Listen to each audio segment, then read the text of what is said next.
Let's begin with a breaking update. What we are getting to know that according to Iranian media reports, it has now been suggested that Iran will not be sending its team, its delegation to Pakistan for the Islamabad talks. Now, what is being said as far as when it comes to the current situation is concerned, there were talks of the ceasefire to, go on or continue.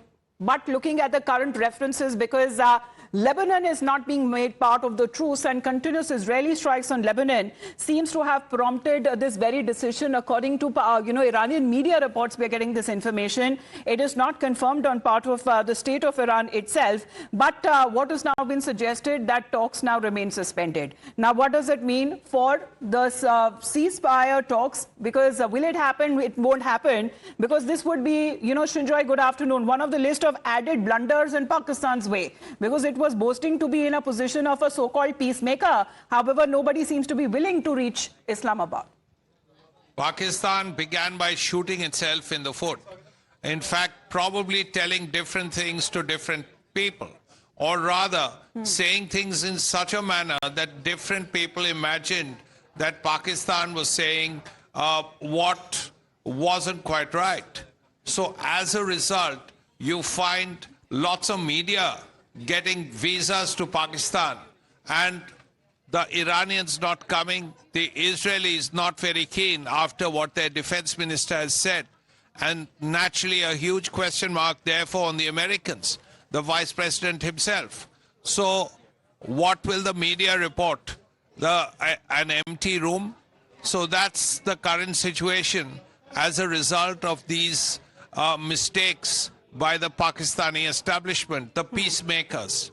Now we have to see, looking at the larger context, keeping aside these mistakes, the simple matter is that Iran, America, and Israel have 11 days. Yes. These 11 days have to be made useful. These 11 days have to lead to something more long term, in a sense that if you have 11 days to look at a ceasefire, then you have to look at something more permanent and something that will be helpful to everybody. Yes. Not just the three countries, to all the Gulf countries and much of the world. Because the longer the world faces this war, yes, the more difficult it becomes for everybody. So what is Pakistan actually celebrating all about? Because that seems to be in a position, because it's already announced a 2-day holiday. And as far as this grandstanding by Pakistan seems to have failed miserably. Please to stay on with us, Shinjoy, because Iran seems to have snubbed when it comes to holding these talks. Israel seems to be now calling out the mediator, questioning when it comes to its neutrality. And Pakistan, however, still continues to maintain that negotiations will happen in Islamabad. What in the world that Pakistan seems to be dreaming of? Because the Pakistani minister seems to have issued a statement saying that the delegates will start arriving. Who's actually coming to Pakistan now? Because Pakistan says that it is welcoming all delegates, including journalists from participating nations, traveling in relation to Islamabad talks 2026. And to this, all airlines are also requested to permit boarding to all such individuals without a visa. Immigration authorities in Pakistan will issue them visa on arrival. I mean, this is the level of desperation that you see, that Pakistan wants to prove itself on a world stage as far as a negotiator, as a peace broker is concerned. Well, it is the very irony that you can't put Pakistan on the same table as far as Pakistan, which is a terror state, and that is a fact, but you cannot call it as Pakistan a peace state. And what is Pakistan now doing? Who exactly is it going to welcome them on the so-called talks when, they are apparently not taking place? Let's take a look. Ishaq Dar, he has now put up a post because he seems to be welcoming people, but they are officially not the delegates of the countries involved in the war, neither the US, neither Iran.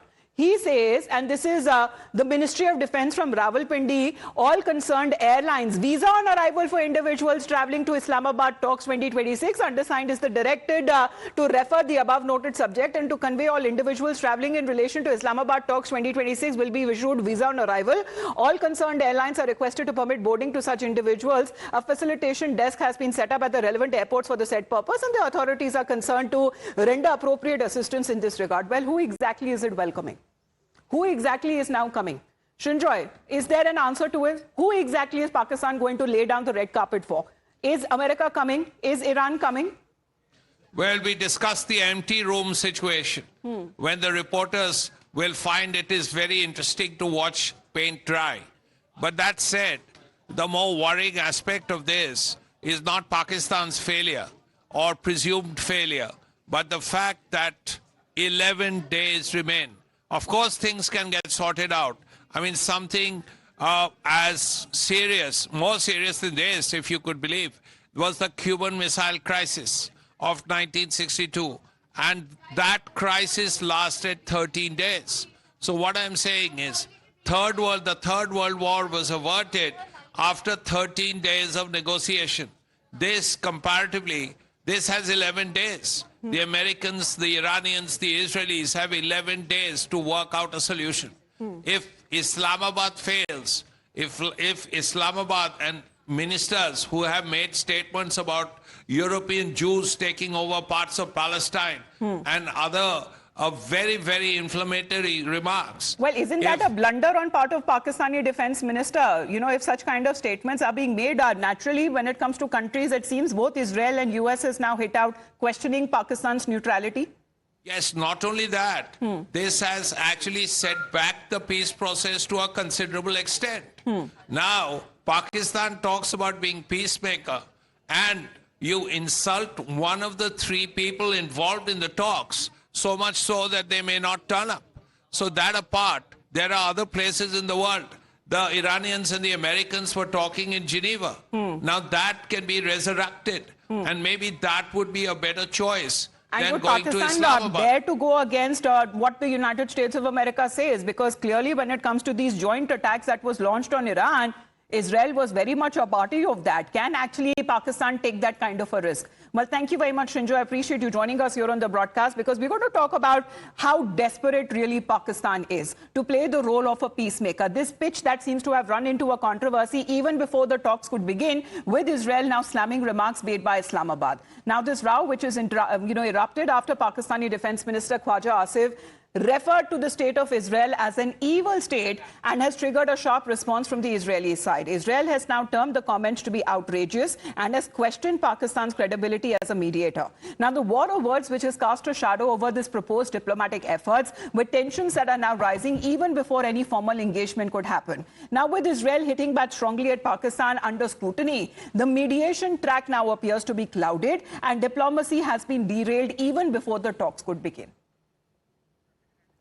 Now, as far as Pakistan's role here is concerned, because that itself seems questionable, right after the condemnation started, to pour in from the Israeli side, what are we now looking at? We are now looking at the Pakistani minister Khwaja Asif himself, who has now deleted that very outrageous post. But the damage has been done. Let's, in the meantime, take a look as far as this deleted post is concerned, and what exactly did it say. Khwaja Asif now getting, his feelings better than himself. It is saying, he goes on to say that Israel is evil and a curse for humanity, while peace talks are underway in Islamabad. Where underway?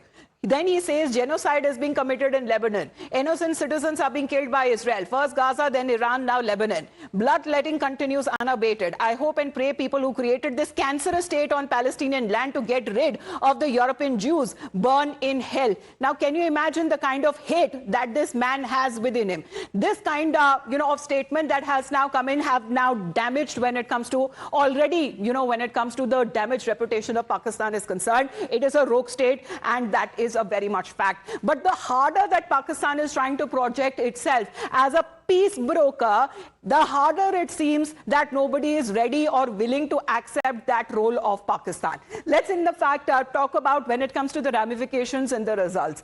Now, Pakistani defense minister says that Israel is evil and a curse on humanity. Now, this has been the immediate, comeback that is now coming from the Israeli side. Israel and Pakistan have no relations whatsoever, and this is a rare occurrence. What are now we looking at on Israel's side? They have been calling it, this is blatant anti-Semitic blood libels by Pakistan, and the Prime Minister there, or his office, has called for Israel's analysis completely an outrageous statement that has been made by a defense minister of Pakistan. Then Khwaja Asif has now called that there is genocide in Lebanon when peace talks are on in Islamabad. First of all, they are not. Then Israel has responded saying that these are nothing but false accusations from a self-styled peace mediator, and Pakistani defense minister's statement cannot be tolerated at any level. So what really happened? Pressure built up on Khwaja Asif, and he immediately had to delete that very outrageous tweet that he had put out against Israel. And it seems that the damage now Pakistan seems to have incurred on its already bad reputation. Well, according to Iranian media reports, it is now coming in that they will not be sending the delegation for the peace talks to Islamabad. Now, what's going to happen? Because there are about a little over 10 days to go, approximately 11 days as far as this 2-week ceasefire is concerned. A lot can happen in these peace talks, but if they are to take place in Islamabad or not, because both sides and different versions that are now coming in from the countries there, they have been suggesting, as Iran seems to be insisting, that Lebanon be made part of the truce. However, this is something which has now been denied on part of Israel and also the United States of America.